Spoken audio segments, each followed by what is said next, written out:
In this video, we will discuss how to create automated emails to use in workflows in HubSpot. So in order to do that, we first need to create the email. Navigate to the Marketing tab, and once you're there under the Marketing tab, you should be able to see right here the email option. Click on this email, and let's proceed to create an email right there. You can also see right here the list of available emails that you have, but if you want, you can also create a new email or use existing one.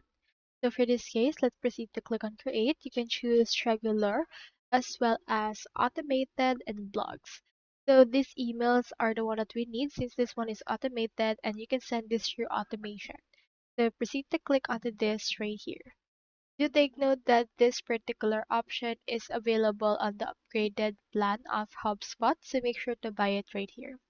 Once you have created your email, you can just save it for automation. After that, you can also create the email directly from the workflow.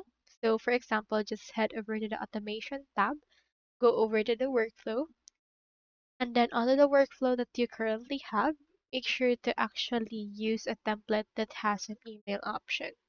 For example, let's click on create workflow and let's start it from scratch. Then onto this workflow, just wait for this to actually load.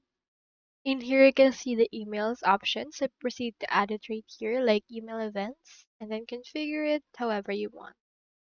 So that's all there is today, and if you haven't signed up for HubSpot yet, make sure to use our affiliate links given on the video description. Thanks for watching, and I will see you in my next video.